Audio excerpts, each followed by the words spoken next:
कहानी की शुरुआत में हम टोबी और जे नाम के दो लड़कों को देखते हैं। ये दोनों उन अमीरों के घर जाकर उनकी दीवार पर आई केम्बा लिखकर आते हैं जो सोसाइटी में अपने अमीर होने का फायदा उठाते हैं और गरीबों को दबाते हैं। ये दोनों मिलकर इस अमीरी वाले सिस्टम से लड़ना चाहते हैं, इसलिए टोबी इनके घरों में आई केम्बा लिखता है। ये दोनों रोज की तरह ही एक और अमीर के घर पर जाकर उसकी दीवार खराब कर देते हैं और पुलिस से बचते हुए अपने अपने घर निकल जाते हैं, जहाँ टोबी बड़े आराम से अपने घर में जाता है ताकि उसकी सोती मॉम न जाग जाए। अगले दिन हम टोबी के साथी और उसके बेस्ट फ्रेंड जे को देखते हैं, जो एक बहुत बड़े घर में काम करने आया है। काम के दौरान वो फोन में न्यूज देखता है। न्यूज वाले ये बता रहे होते हैं कि दो लड़के अमीरों के घर में आई केम्बा लिखकर भाग जाते हैं। तभी जे टॉयलेट ढूंढने इस घर में जाता है, जहाँ पर वो चुपके से इस जगह की एक डिवाइस की फोटो खींचकर और उसका पासवर्ड टोबी को मैसेज पर भेज देता है। वो उसे कहता भी है कि उसने इससे एडवांस डिवाइस आज तक नहीं देखा। तभी हेक्टर ब्लेक जे को देख लेता है। ये घर हेक्टर ब्लेक का ही है, जो एक रिटायर्ड जज और काफी अमीर आदमी है। हेक्टर ब्लेक जे को टॉयलेट का रास्ता बताता है, जिसके बाद हम टोबी को उसकी गर्लफ्रेंड नैस के साथ घर पर देखते हैं। नैस एक वकील है जो खुद जज बनने की पढ़ाई कर रही है। जे उसे हेक्टर ब्लेक के घर की फोटो दिखाते हुए कहता है कि आज वो इस बड़े घर में काम करने गया था, जिसका मालिक कोई हेक्टर ब्लेक नाम का एक जज है। नैस कहती है कि वो बहुत मशहूर आदमी है। वो अपने टाइम पर यहाँ की क्वीन के सलाहकार थे और लोग उनको सेंट ब्लेक के नाम से बुलाया करते थे। इसी बीच जे टोबी से एक कैफे में मिलता है। टोबी उसको बताता है कि उसने हेक्टर ब्लेक के बारे में सब कुछ पता कर लिया है। वो एक अमीर घमंडी आदमी है। हमें उसे ही अपना अगला टारगेट बनाना होगा, जिस पर जे उसे अब इस काम के लिए मना कर देता है। वो उससे कहता है कि वो अब उसके साथ ये बागी वाला काम और नहीं कर सकता। अब वो इस काम को करके जेल नहीं जाना चाहता, क्योंकि उसकी गर्लफ्रेंड नैस प्रेग्नेंट है। वो नहीं चाहता कि उसका बच्चा उससे मिलने जेल में आए। हमें पता चलता है कि जे पहले भी इस काम के चलते एक बार जेल जा चुका है। टोबी कहता है कि वो उसके बिना इस मिशन को नहीं कर पाएगा, पर जे उसकी बात नहीं सुनता। वो उसको सॉरी बोलकर घर आ जाता है। रात में टोबी न्यूज पर अपने किए गए मिशन के बारे में सुन रहा होता है। तभी उसकी मॉम भी घर आती है, जो एक साइकाइट्रिस्ट है। वो देखती है टोबी ने पूरे घर में सामान इधर उधर फैला कर रखा है, जिसकी वजह से वो उस पर नाराज हो जाती है। रात के 2 बजते टोबी हेक्टर ब्लेक के घर जाता है। वो जे के दिए पासवर्ड से इस घर के सारे सिक्योरिटी अलार्म्स बंद करके इस घर के अंदर घुस जाता है और दीवार पर स्प्रे से आई केम्बा लिखने लगता है। ब्लेक घर पर नहीं होता, पर सिक्योरिटी अलार्म बंद होने की वजह से उसके फोन पर नोटिफिकेशन आती है और वो घर के लिए निकल जाता है। अब अचानक से घर के अंदर टोबी को बेसमेंट से किसी के चिल्लाने की आवाज आती है। वो आवाज का पीछा करते हुए बेसमेंट तक जाता है, जहाँ पर उसको एक सीक्रेट रूम मिलता है। टोबी जैसे उस रूम के अंदर जाकर कर देखता है तो उसके होश उड़ जाते हैं। वो बहुत ज्यादा डर जाता है। वो जल्द से जल्द यहाँ से भागने लगता है। इतने में ब्लेक भी आ जाता है, लेकिन टोबी जैसे तैसे करके वहाँ से भाग जाता है। पर ब्लेक को पता चल चुका था कि कोई उसके घर में आया था। टोबी डरा हुआ जे के पास जाता है और उसको बताने लगता है कि वो अकेले ही ब्लेक के घर में गया था, जहाँ बहुत बड़ी दिक्कत है। जे टोबी की कोई बात नहीं सुनता। वो कहता है कि उसने कहा था ना कि उसको अब इनसे मुसीबत में नहीं पड़ना। वो टोबी की पूरी बात सुने बिना ही अपने घर चला जाता है। टोबी को कुछ समझ नहीं आता। वो बिना अपना नाम बताए पुलिस को कॉल करता है और ब्लेक के घर जाने को कहता है कि उसने एक आदमी को अपने बेसमेंट में रख रखा है। अगले दिन पुलिस ब्लेक के घर की चेकिंग करने आती है। वो ब्लेक से कहते हैं उन्हें किसी ने फोन करके ये कहा कि आपने घर में किसी को जबरदस्ती बंद कर रखा है, लेकिन पुलिस को ब्लेक के घर से कुछ नहीं मिलता। पर जैसे ही पुलिस वाले बेसमेंट में जाने की कोशिश करते हैं तो ब्लेक उनको ये कहता है कि वो उनके कमिश्नर को जानता है, वो उसका अच्छा दोस्त है। वो उससे कहेगा कि कैसे आप लोग किसी के भी कहने पर मेरे घर की चेकिंग करने आ गए। ये सुनते ही पुलिस वहाँ से चली जाती है। बाहर टोबी भी ये सब छुपकर देख रहा होता है। उसको गुस्सा आता है कि ब्लेक को पुलिस वालों ने क्यों नहीं पकड़ा। अब रात को टोबी जब घर जाता है तो उसकी अपनी मॉम लिज से लड़ाई हो जाती है। उसकी मॉम कहती है कि वो हर समय बाहर रहता है और अपने फ्यूचर को लेकर कुछ नहीं करता, जिस पर टोबी कहता है कि आप तो वैसे भी मुझ पर ध्यान नहीं देती हो, तो अब क्यों इतना सोच रही हो, जिस पर लिज उसको एक चांटा मार देती है। दरअसल लिज अपने काम में कुछ ज्यादा ही बिजी रहने लग गई है, क्योंकि वो भी हर पेरेंट्स की तरह टोबी को एक अच्छा फ्यूचर देना चाहती है। लिज गुस्से में टोबी को घर से जाने को कहती है, जिस पर टोबी ये कहकर वहाँ से चला जाता है कि अब वो कभी भी यहाँ पर नहीं आएगा। अब उसी रात टोबी फिर से ब्लेक के घर से जाने के बाद उसके घर में घुस जाता है, लेकिन ब्लेक थोड़ी सी आगे जाकर अपनी कार को रोक लेता है और तभी उसके फोन पर सिक्योरिटी अलार्म ऑफ होने की नोटिफिकेशन आती है। वो समझ जाता है कि जो बंदा पहले उसके घर में आया था वो दोबारा फिर से आ गया है। वो बिना शोर करे वापस अपने घर में आ जाता है। वहीं इस बात से अनजान टोबी बेसमेंट में जाकर आज उस सीक्रेट रूम को खोल देता है और हम देखते हैं कि यहाँ पर ब्लेक ने एक आदमी को कैद कर रखा है जिसके पूरे शरीर पर चोट लगी हुई है। देखने में ऐसा लगता है कि ये आदमी काफी समय से यहाँ पर है। टोबी इस आदमी से कहता है कि वो उसको बचा लेगा, लेकिन इतने में ही ब्लेक बेसमेंट में आने लगता है, जिसको देखकर टोबी यहीं पर छुप जाता है। ब्लेक उस सीक्रेट रूम में जाकर उस आदमी को देखता है।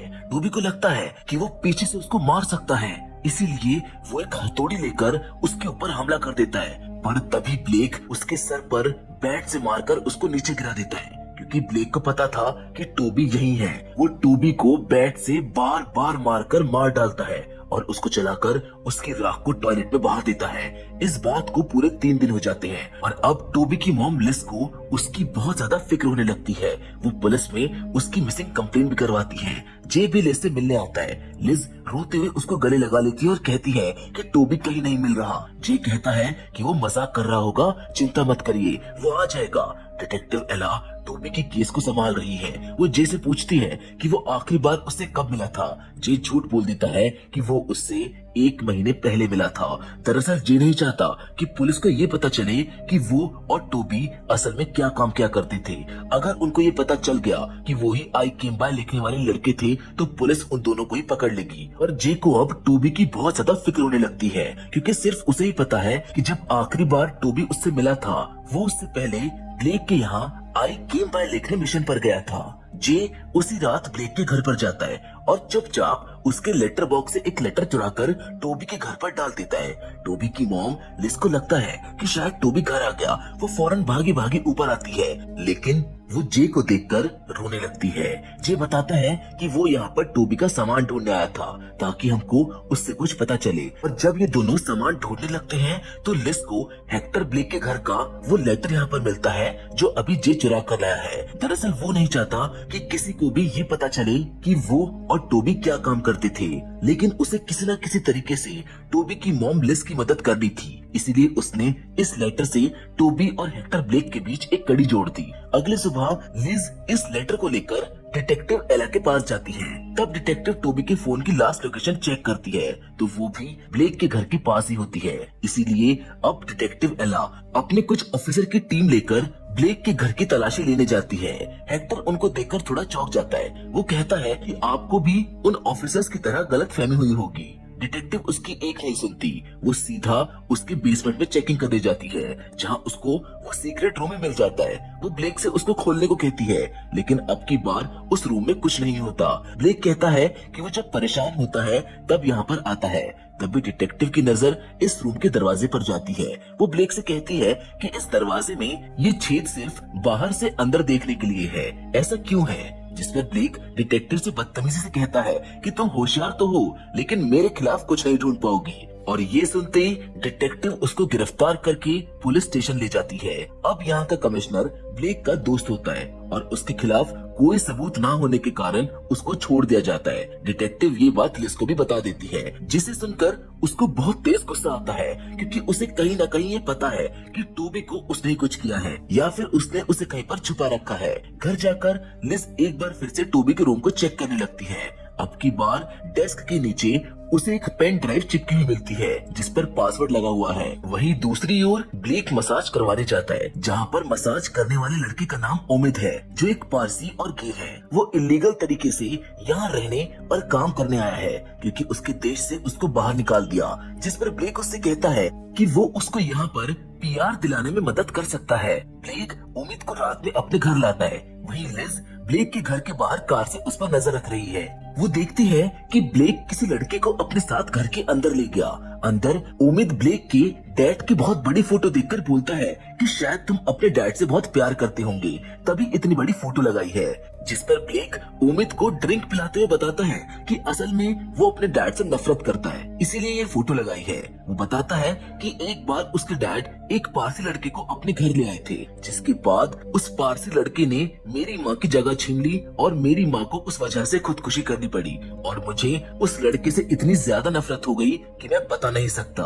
अब ये सुनकर उमित को थोड़ा सही नहीं लगता, क्योंकि वो भी एक पारसी और गे है। वो ब्लेक से वॉशरूम जाने को कहता है, लेकिन तभी उसको चक्कर आने लगते हैं क्योंकि ब्लेक ने उसकी ड्रिंक में कुछ मिलाया था। उमित वहाँ से भागने की कोशिश करता है, लेकिन ब्लेक उसको दोबारा सोफे पर बैठा देता है। उमित पूछता है कि तुमने बाद में उस पारसी लड़के के साथ क्या किया, जिस पर हेक्टर कहता है कि मैंने उसको बड़ी बेरहमी से मार डाला। ये सुनकर उमित अब की बार पूरी जान लगाकर खिड़की से बाहर भाग आता है। बाहर लिस खड़ी होती है, जिसको ब्लेक देख लेता है और बाहर नहीं आ पाता। उमित लिस से हेल्प हेल्प कहता हुआ यहाँ से चले को कहता है। अगले दिन जे लिस के घर ये बताने आता है कि उसकी गर्लफ्रेंड नैस को एक बेटा हुआ है, वो बाप बन चुका है, जिस पर लिस बहुत खुश होती है और वो उसको बोलती है कि वो जल्द ही उसके बच्चे से मिलने आएगी। जे देखता है कि लिज हेक्टर ब्लेक के इंटरव्यू और उसके बारे में रिसर्च कर रही है। जे के पूछने पर लिज बताती है कि वो ब्लेक का पीछा और उस पर नजर रख रही है ताकि उसको टोबी के बारे में पता चल सके। ये सुनकर जे को बहुत गुस्सा आता है। वो कहता है कि ये काम पुलिस को करने दो, आप इन सब चीजों में मत फंसो। लिज कहती है कि मेरे पास ब्लेक के खिलाफ एक सबूत भी है। वो बताती है कि कल रात उसे ब्लेक के घर से एक भागता हुआ लड़का मिला।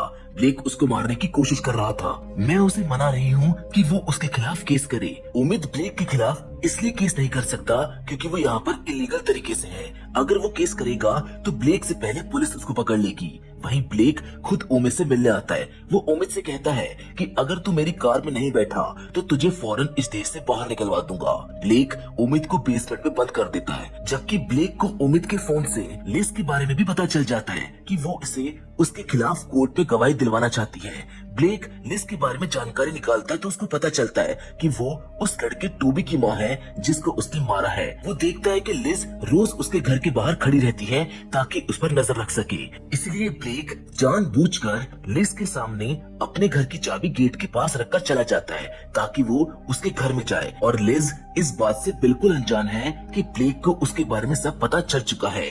लिज टोबी की मिली उस पेन ड्राइव को खुलवा लेती है, जिससे उसे पता चल जाता है कि ये लोग क्या काम किया करते थे।